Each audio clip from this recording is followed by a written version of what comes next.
Close to 5,000 poachers set foot in Kruger last year. We had 111 contacts. It's 2 firefights a week. It's intense. And we've got to do it. You've got to enforce the law. We've got to match what the rangers do in Kruger with what we do elsewhere. Inside the park, you protect your asset and you manage your asset. You relocate some of them. Can you do something to the horn? Can you evaluate the horn? Those are options that we look at. The key lies with your communities. The only long-term solution for counter-poaching lies in community beneficiation, not awareness. Yes, awareness is also good. We need to go revolutionary on community projects and co-ownership. And I'm not saying this to be politically correct. Then, of course, you look at your allies, your neighboring parks and your country. You look at international collaboration, and you've got to collapse crime networks, international crime networks. A very important part of the strategy in Kruger, you'll see the Kruger National Park. To the west of it, you see the blue Game Reserves United, about a dozen game reserves working with us. There's no fence between us and them. One radio frequency, share intelligence, share air assets, joint operations, and it works. Northeast, we call that Operation Capricorn, the cooperation with Limpopo National Park.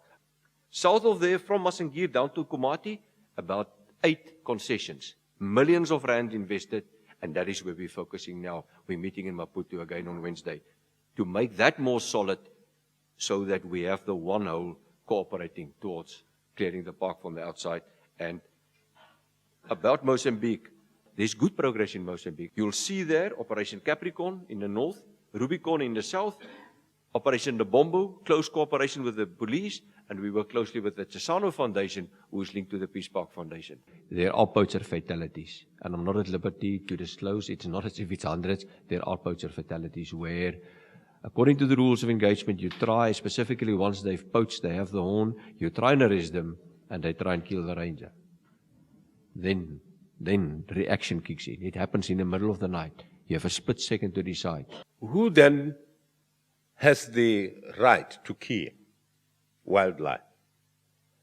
Is it the rich? Is it the poor? This one is killing for amusement. This one is killing for a livelihood. Now, how do we deal with that? Because both of them, it is a fact that they destroy or kill our wildlife.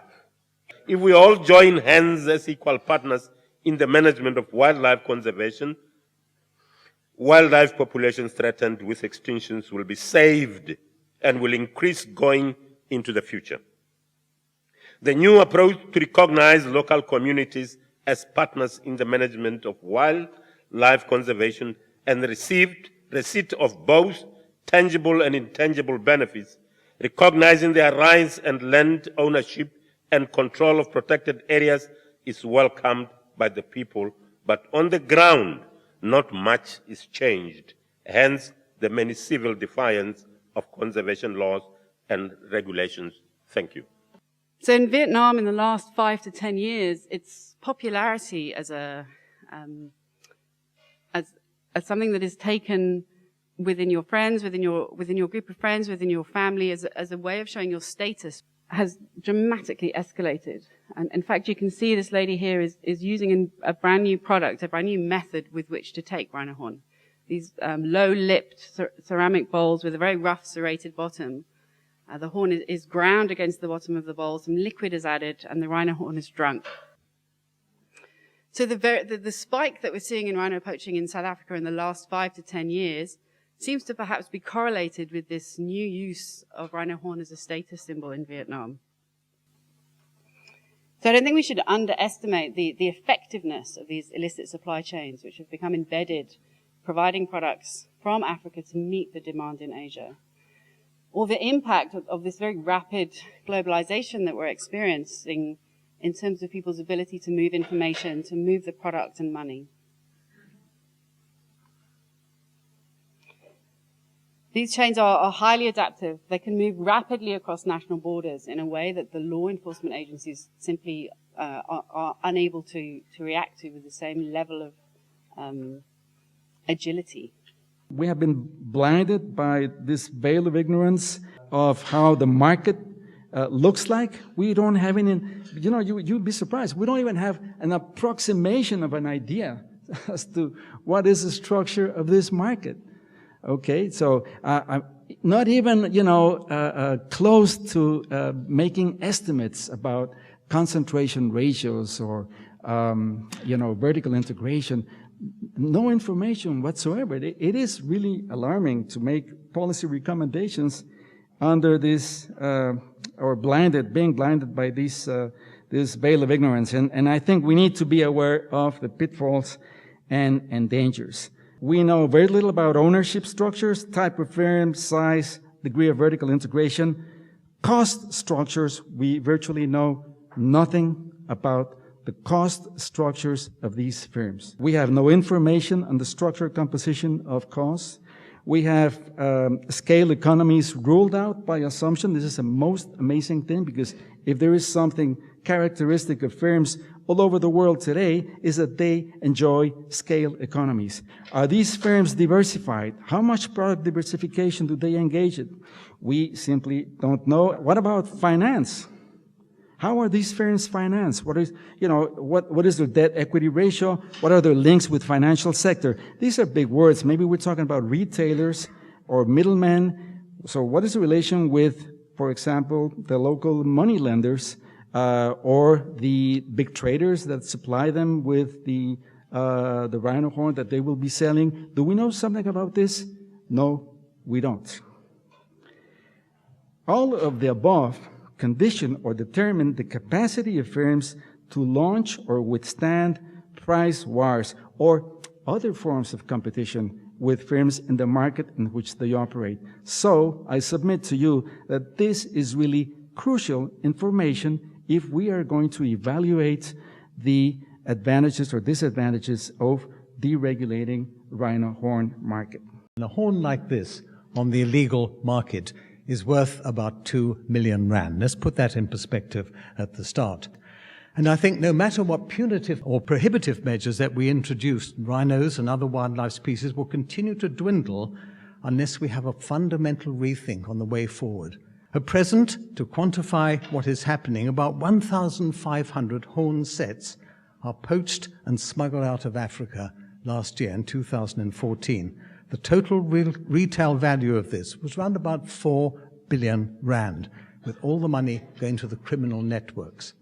The rhino horn can be supplied without killing a single animal as the horn regrows. Live rhinos are going to be more valuable than dead rhinos, which is not the case at present. Rhino horn stockpiles, they're held by conservation agencies and private landowners. They can be fed into the market on a gradual basis. And that's going to reduce considerable cost of looking after these stockpiles. And here's the important point. By becoming active market participants, the state reserves and rhino landowners will be able to generate a substantial income to put back into the way they have to look after their animals. It's a massive financial burden at the moment. I think also, and this is an even more important point, a controlled legal trade is going to encourage other people to have rhinos on their property. It's going to encourage, if it's done properly, private landowners and local communities to maintain their rhino populations and breed from them. And I believe that this would have a significant impact on actually increasing the number of rhinos on the field in Africa. Let me just give you a summary of one very detailed study that was done recently. And there are individuals, private landowners, and conservation organizations who are prepared to make rhinos available to communities to start up rhino farms. Just look at this one. This is a community-based rhino farm of just 16 square kilometers with supplementary feed. It could hold at least 60 rhinos and could create over 100 full-time jobs and generate at least 12 million rand a year, at present in an area where there is no income. Can we honestly expect the government to put millions more into conservation of one single species when the government is faced with so many pressing economic problems? Conservation of single species is not seen as a priority. Inadequate law enforcement linked to widespread corruption, hugely important. We heard that emphasized by several speakers yesterday. And the last point here, There's continued alienation of the adjacent rural communities by these punitive measures to protect wildlife, which in too many cases makes little or no attempt to help these people move towards sustainability. You imagine you're living there. Real poverty, no job, malnutrition, no hope for the future. Somebody comes into the village and says, here's 20,000 rand in crisp new notes, go and kill me a rhino. Of course you're going to be tempted. No one, as far as I'm aware, has done any really serious analysis of the market, something that Alejandro referred to earlier. The drivers of the market, the size of the market, the desire of the market, the elasticity of the market. What we found after the event was that the market was and is enormous, and that the 60 or so tons of ivory that were legally imported into China did little more than whet the appetite. South Africa stands at a crossroads. That its current approach to rhino horn trade may unnecessarily isolate it from other countries in Africa and around the world. That it risks losing public goodwill, however that may manifest itself. That it may be increasingly seen to be out of step with public opinion, opinion that can, thanks to social media, be quick to condemn and slow to forgive. But CITES can, and I believe will, resoundingly reject proposals for the legalization of rhino horn that I contend increase the threat to the species, not diminish it, both here and in every other African and Asian rhino range state. Nations and the international community have devoted hundreds of thousands of dollars, euros, pounds, whatever, bringing the wrong people together. There was a time when that money was needed to raise awareness and to garner political support, and it was spent successfully. But that time, ladies and gentlemen, is behind us. Enough is enough.